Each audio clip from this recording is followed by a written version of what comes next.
আপনি এখন স্ক্রিনে যেটা দেখতে পাচ্ছেন এটা না কোনো এলিয়েন স্পেসশিপ আর না কোনো সায়েন্স ফিকশন মুভির অ্যানিমেশন সিন। এটা হলো স্টিভ জবস বা অ্যাপেলের সেই প্রোডাক্ট যেটা কেউ কখনো কিনতে পারবে না। এখন অবাক করা ব্যাপার হলো অ্যাপেলের এই হেডকোয়ার্টারটি তৈরি করতে খরচ হওয়ার কথা ছিল $50 কোটি, অথচ সেখানে খরচের মাত্রা এসে থামে $500 কোটি।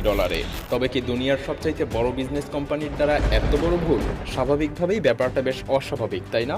তবে এই অ্যাপেল পার্কে বেশ কিছু ইন্টারেস্টিং জিনিসও কিন্তু লুকিয়ে আছে। অ্যাপেলের এই হেডকোয়ার্টার 40টা ফুটবল মাঠের সমান, যেটাকে আপনি একটা হাইটেক ফিউচারিস্টিক সিটিও বলতে পারেন, কারণ জীবন ধারণের জন্য প্রায় সব জিনিসই এখানে বিদ্যমান, যেমন খাবারের জন্য ক্যাফেটেরিয়া, সুস্বাস্থ্যের জন্য জিম, মেডিকেল ইমার্জেন্সি ইত্যাদি। কিন্তু সবচাইতে বড় ইন্টারেস্টিং ব্যাপার হলো হেডকোয়ার্টারটি মাটির উপরে নয়, তাই যে কোনো বড় ধরনের ভূমিকম্পেরও আশঙ্কা নেই। এমনকি এত বিশাল একটি হেডকোয়ার্টার সম্পূর্ণ নবায়নযোগ্য সোলার সিস্টেম দ্বারা পরিচালিত।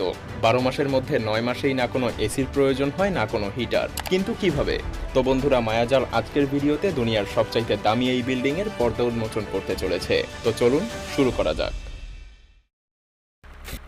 And we've come up with a design that puts 12,000 people in one building. এটা ছিল স্টিভ জবসের স্বপ্ন, যেটা তিনি 2011 সালে সিটি কাউন্সিলের সামনে বলেছিলেন। কিন্তু এই স্বপ্ন তার ছিল 2004 সাল থেকেই। মূলত তিনি তার কর্মচারীদেরকে এমন একটা পরিবেশ দিতে চাচ্ছিলেন যেখানে পরিবেশ আর বিল্ডিং এর মাঝখানে কোনো ক্রস লাইন থাকবে না। নিজের তৈরিকৃত প্রোডাক্টসের মতো সে এমন একটা হেডকোয়ার্টার বানাতে চেয়েছিল যেটা আগামী কয়েক দশক পর্যন্ত পরবর্তী কোম্পানিগুলোকে ইন্সপায়ার করতে পারবে, এবং জবস সেটা করেও দেখিয়েছেন তার জীবনের শেষ কিছু সময়ে। তবে তিনি তার স্বপ্নকে সত্যি হতে দেখে যেতে পারেননি। অক্টোবর 2011 সালে অ্যাপলকে টিম কুকের কাছে হস্তান্তর করে তিনি পৃথিবী থেকে বিদায় নেন। কিন্তু অবাক করা বিষয় হলো এই ক্যাম্পাসটি তৈরি করার পূর্বে সে $50 কোটি খরচের একটা অনুমান করলেও 8 বছর পর ক্যাম্পাসটি যখন পুরোপুরিভাবে তৈরি হয়ে যায় তখন এর খরচের মাত্রা গিয়ে দাঁড়ায় $5 বিলিয়ন, অর্থাৎ $500 কোটি। কিন্তু আরও ইন্টারেস্টিং ব্যাপার হলো 2008 সালে এই টাকাটা অ্যাপলের টোটাল ক্যাশ রিজার্ভের 2% ছিল, আর বর্তমানে এই টাকাটা তাদের কাছে অতি নগণ্য। কারণ অ্যাপেল বর্তমানে $2.08 ট্রিলিয়ন সাথে সাথে দুনিয়ার সকল বিলিয়নার্সদেরকেও পেছনে ফেলে দিয়েছে। ক্যাম্পাসের ব্যাপারে বলতে হয় অ্যাপেল প্রথমে একটা নতুন জায়গা কেনে বেশ কম দামে, এবং তাদের প্রতিযোগীদের থেকে কিছুটা আড়ালে থাকার জন্য তারা নিজেদের পরিচয় গোপন রেখেই এই জায়গাটা কেনার পরেও তাদেরকে এই জায়গার জন্য গুনতে হয়েছে $160 মিলিয়ন। 175 একরের এই জমিটি অ্যাপল 2008 সালের আগেই কিনে রেখেছিল, কিন্তু কাজ শুরু করার পারমিশন পায় 2013 সালে। আর এই বিল্ডিং এর দায়িত্বে ছিলেন দুনিয়ার সবচেয়ে বড় আর্কিটেক্ট নরম্যান ফস্টার, যিনি এমন সব আর্কিটেকচার পৃথিবীকে উপহার দিয়েছেন। 2017 সালে যখন অ্যাপেলের ওপেনিং হয় তখন দুনিয়া জুড়ে শুধুমাত্র অ্যাপেল পার্কেরই গুণগান চলছিল। অ্যাপেল পার্ককে মানুষ রিং অথবা স্পেসশিপ নিকনেমও দিয়ে থাকে। এই গোলাকার বিল্ডিংটায় 2.8 মিলিয়ন স্কোয়ার ফিটের অফিস স্পেস আছে, যেখানে অনায়াসেই 12,000 কর্মী কাজ করতে পারে। এই বিল্ডিং পৃথিবীর সবচাইতে বৃহত্তম কার্ভ গ্লাস প্যানেল দিয়ে তৈরি, আর প্রায় 3000 গ্লাস প্যানেল দিয়ে বেষ্টিত।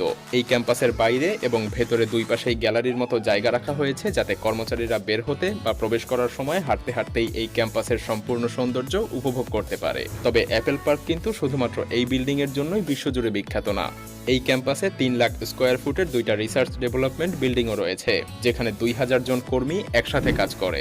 সেই সাথে অ্যাপেল তার কর্মচারীদের ফিটনেসের কথা চিন্তা করে বানিয়েছে 1 লাখ স্কোয়ার ফিটের একটি ওয়েলনেস সেন্টার, যেখানে ইয়োগা থেকে শুরু করে সব ধরনের লেটেস্ট ফিটনেস মেশিন রয়েছে। সেই সাথে এখানে রয়েছে একটি ভিজিটিং বিল্ডিং, আন্ডারগ্রাউন্ড পার্কিং এবং অডিটোরিয়াম।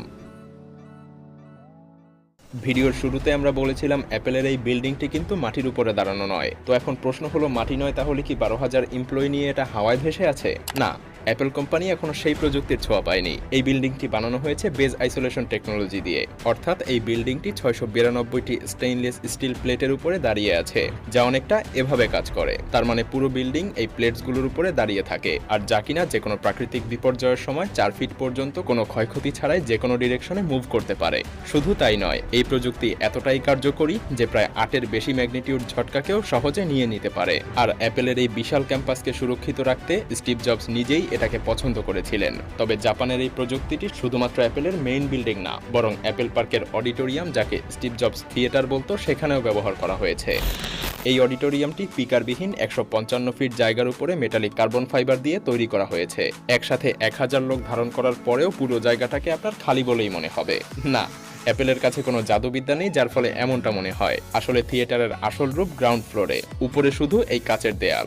সিঁড়ি বা লিফট ইউজ করে নিচে যাওয়ার পরে লবি দেখা যায়, যেখানে রয়েছে স্টিভ জবস থিয়েটার। এখানে 1000 মানুষ একসাথে বসতে পারে। এখানকার প্রতিটা লেদার চেয়ারের দাম $14,000। শুধুমাত্র এটাই না, অ্যাপেল পার্কের প্রতিটা জিনিসই অনেক দামি। এমনকি তাদের কাছে পিৎজা রাখার জন্য নিজস্ব পিৎজা বক্সও আছে। কিন্তু অ্যাপেল পার্কের সবচেয়ে বড় ইন্টারেস্টিং জিনিস কি তাহলে? আসলে এটার নামেই সেই ইন্টারেস্টিং জিনিসটি লুকিয়ে আছে, মানে অ্যাপেল পার্ক। এটা আসলে একটা পার্ক।